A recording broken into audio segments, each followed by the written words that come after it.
तो आप कोई भी करंट अफेयर्स का टॉपिक प्रिपेयर कर रहे हैं, इन बेसिक 4 चीज़ों में आपको अपने पॉइंट्स को समराइज करना है। यही आपको एग्जाम में हेल्प करेगा, क्योंकि कोई भी क्वेश्चन फ्रेम होगा वो या तो यहाँ पे आएगा कि उस पर्टिकुलर बिल में या प्रोविजन में क्या इशू है, या तो आएगा कि उसके बेनिफिट्स आपको हाईलाइट करने होंगे और शो करना पड़ेगा कि उसको सोल्यूशन क्या हो सकता है। मीडिया रेगुलेशन से रिलेटेड कोई भी क्वेश्चन आता है, मुझे ये सिर्फ जो वर्ड्स हैं या पॉइंट्स हैं ये मुझे याद हैं और मैं इनसे अपना पूरा आंसर लिख सकता हूँ।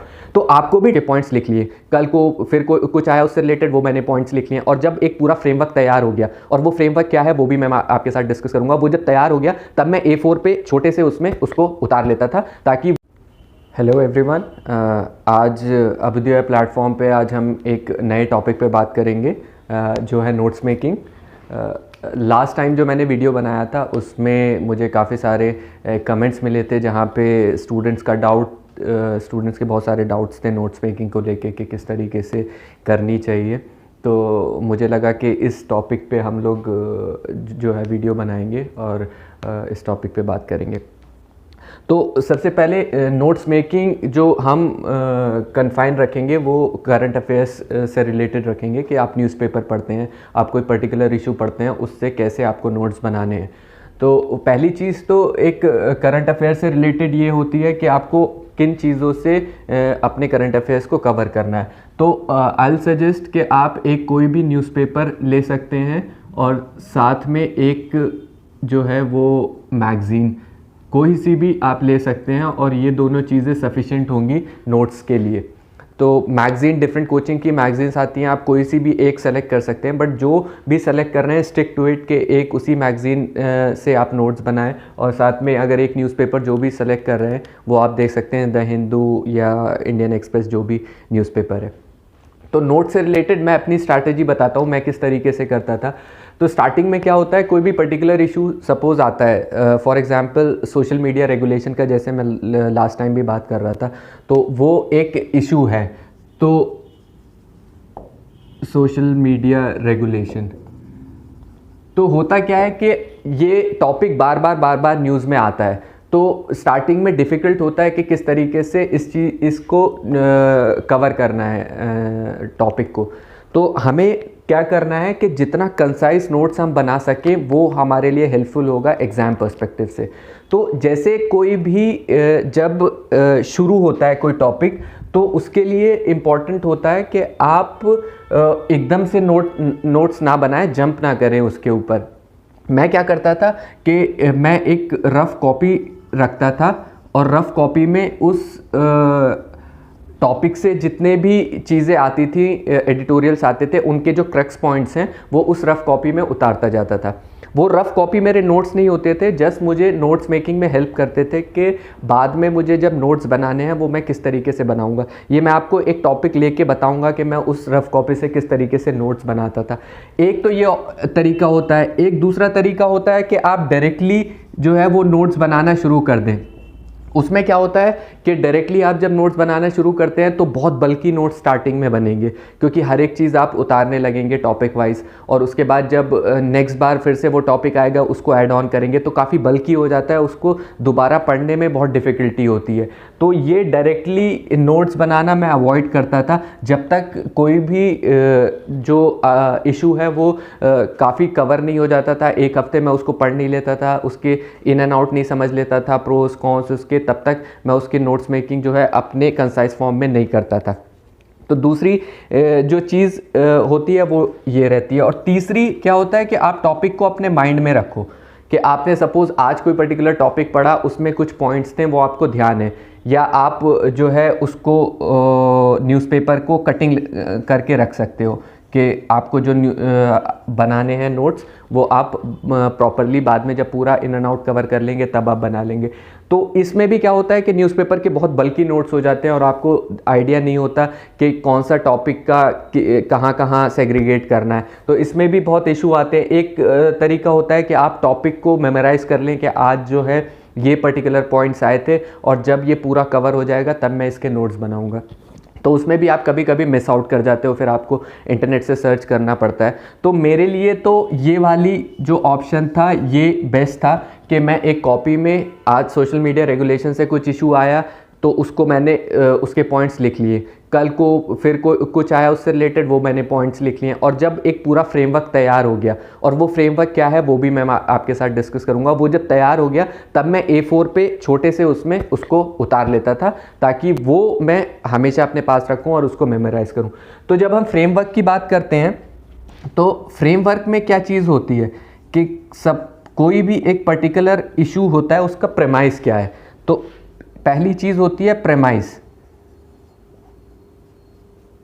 तो प्रेमाइस क्या, for example social media regulation के जो रेगुलेशंस आए हैं वो क्या क्या पॉइंट है, वो एक प्रेमाइस हो गया, उसको किस तरीके से आपको देखना है।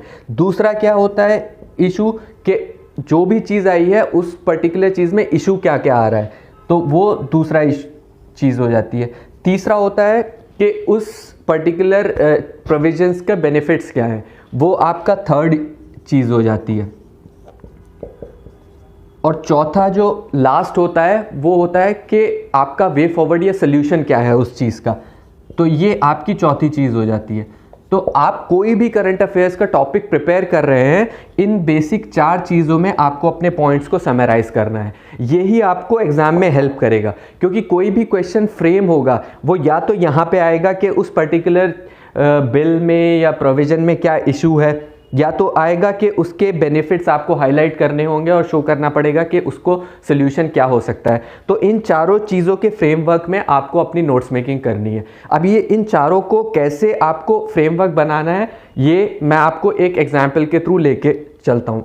तो फॉर एग्जाम्पल यही है सोशल मीडिया रेगुलेशन। तो सोशल मीडिया रेगुलेशन का जो मेरा पहला फ्रेमवर्क है वो है प्रेमाइस।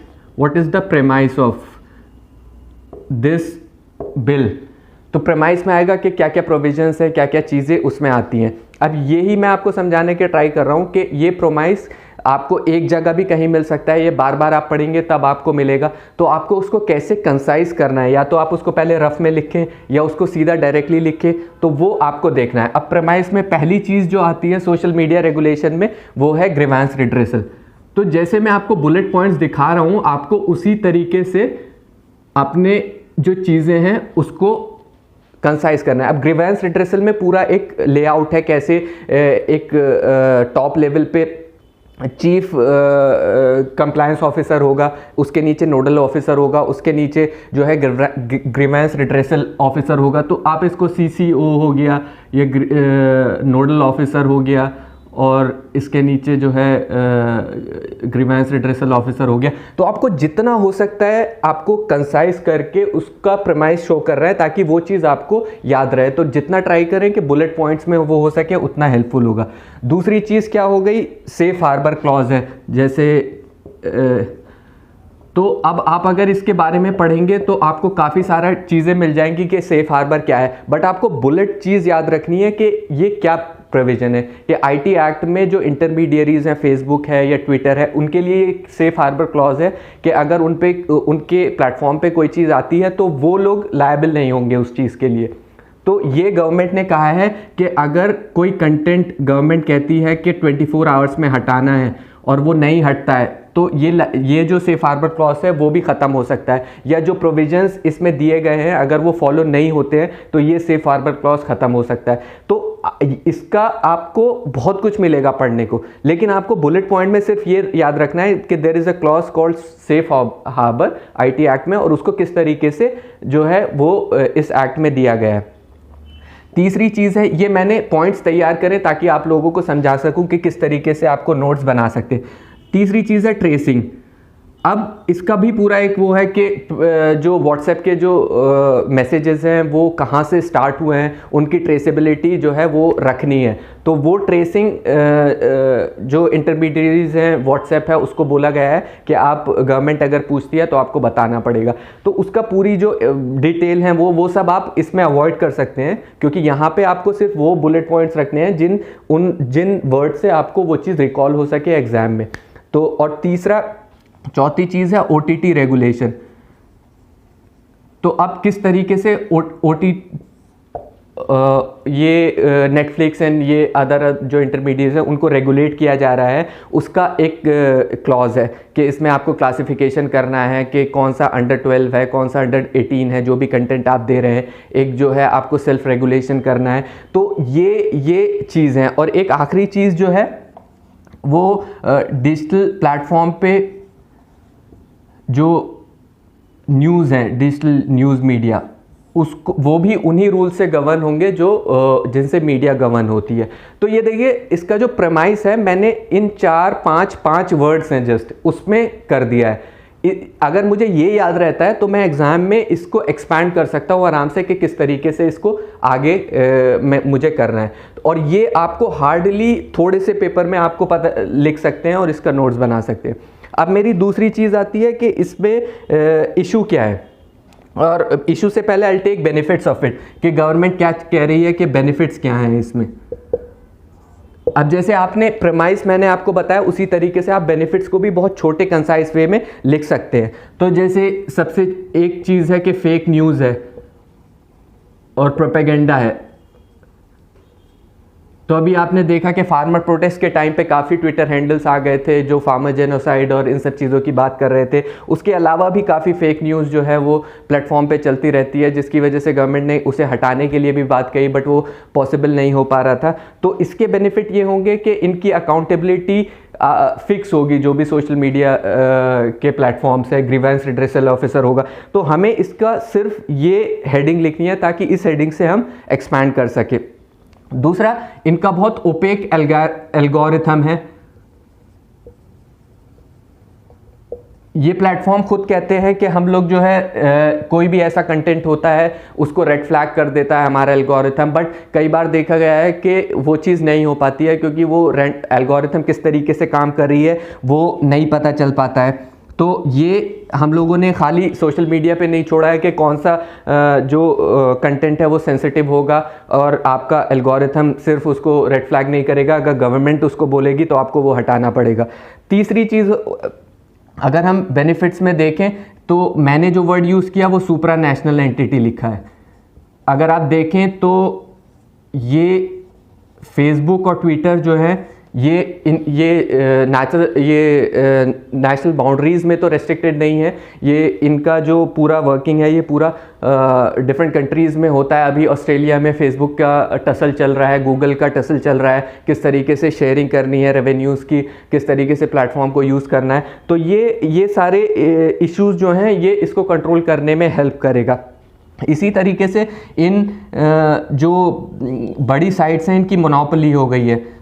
तो इसकी वजह से क्या हो रहा है कि जो स्मॉलर मीडिया कंपनीज़ हैं या स्मॉलर डिजिटल फर्म्स हैं वो इसका उनको लेवल प्लेइंग फील्ड नहीं मिल पा रहा है। तो आप देखिए मैंने बेनिफिट्स को किस तरीके से इन 4 वर्ड्स में आप इसको कंसाइज कर लिया। आप भी इसको अपने तरीके से कर सकते हैं कि किस तरीके से उन वर्ड्स, उन बुलेट पॉइंट्स को यूज़ करना है ताकि आप एग्ज़ाम में इन चीज़ों को रिकॉल कर सके। मुझे ये बड़ी आसानी से याद हो सकता है कि इसके प्रेमाइस में 4 पॉइंट्स थे वो किस तरीके से है, बेनिफिट्स में 4 पॉइंट थे वो किस तरीके से है, बाकी मैं एक्सपैंड अपने हिसाब से कर सकता हूँ।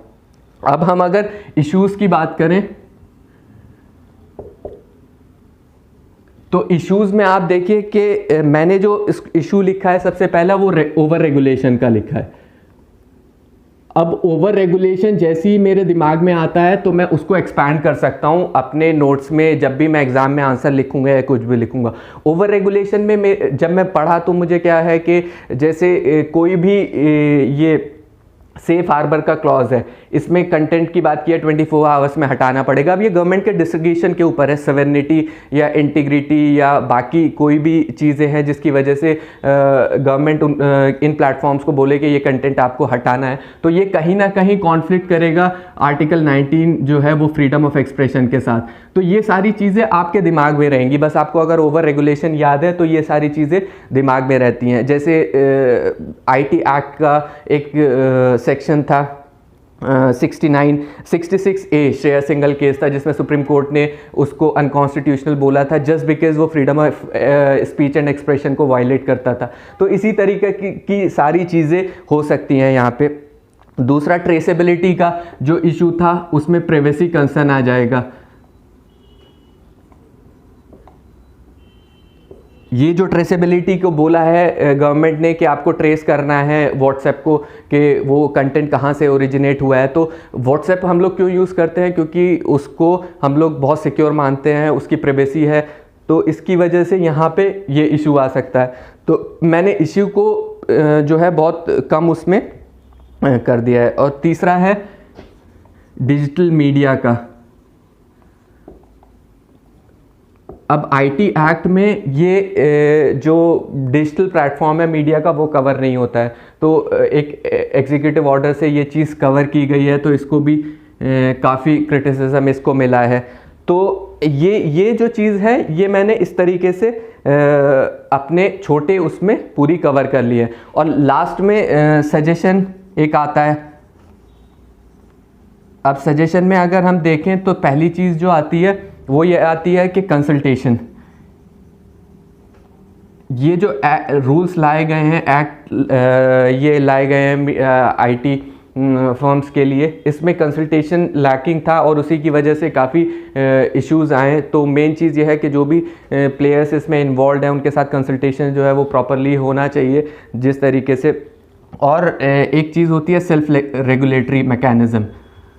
तो अगर हम देखें कि सोशल मीडिया किस तरीके से जो है पॉपुलराइज हुआ है, क्यों हुआ है, क्योंकि यहाँ पे फ्रीडम ऑफ एक्सप्रेशन है, लोग अपने थॉट्स शेयर कर सकते हैं, उनको एक प्लेटफॉर्म मिला है उस चीज़ को लेके। तो थोड़े बहुत नुकसान हैं सोशल मीडिया के, बट उससे ज़्यादा फ़ायदा हैं। तो अगर आप उसको ओवर रेगुलेट कर देंगे तो वो जो फ़ायदे हैं वो काफ़ी कम हो जाएंगे। डेमोक्रेसी के पेनिट्रेशन में भी सोशल मीडिया ने हेल्प किया है। तो आई थिंक कि more than the government regulating this area, self-regulation should be there, and if anything is there, it should be backed by legislation. So legislative backing should be there for this. So these are some suggestions which are there उसके लिए, rules के लिए। तो अब अगर आप देखिए ये जो चीज़ें मैंने लिखी हैं इस इशू को लेके, सोशल मीडिया रेगुलेशन, ये प्रेमाइस है, ये बेनिफिट्स हैं, ये इसके इश्यूज़ हैं, ये सजेशंस हैं। अब अगर सोशल मीडिया रेगुलेशन से रिलेटेड कोई भी क्वेश्चन आता है, मुझे ये सिर्फ जो वर्ड्स हैं या पॉइंट्स हैं ये मुझे याद हैं और मैं इनसे अपना पूरा आंसर लिख सकता हूँ। तो आपको भी ट्राई ये करना है कि आप किस तरीके से अपने इश्यूज़ को कंसाइज कर लें, और ये हाफ A4 शीट में आ जाएगा। और आप इस तरीके से अगर प्रिपेयर करेंगे अपने टॉपिक्स को तो हार्डली 100-150 टॉपिक्स होंगे जहाँ पे आपका पूरा जो मेन चीज़ें हैं वो कवर हो जाएंगी। तो इसलिए ये यहाँ पे पहुँचने के लिए आपको थोड़ी सी प्रैक्टिस करनी पड़ेगी, क्योंकि बल्कि नोट्स बनेंगे स्टार्टिंग में और उससे डिफ़िकल्ट होगा उसको कंसाइज करना। तो ये जो मैंने वर्ड्स यूज़ किए हैं ये मैंने अपनी अंडरस्टैंडिंग से यूज़ किया है कि मैं इनको कैसे मेमोराइज़ करूँगा और कैसे उनको याद करूँगा। और आपके लिए ज़रूरी है कि आप अपने वर्ड्स में किस तरीके से उनको देखते हैं। तो ये तरीका मैंने नोट्स मेकिंग के लिए अपने लिए बनाया था। Hope it will help you. और ये जो रफ़ कॉपी का आइडिया है ये आप ट्राई कर सकते हैं कि कोई भी नोट्स जब चल रहा होता है उसको रफ़ कॉपी में एक नोट डाउन कर लीजिए, और जब वो इन एंड आउट कवर हो जाए तब आप इस तरीके से उसके नोट्स बना लें। और ये जो आप 4 चीज़ें हैं अगर ये आपको रहेंगी तो आप कोई भी आंसर मेंस में अच्छे से टैकल कर सकते हैं। Thank you.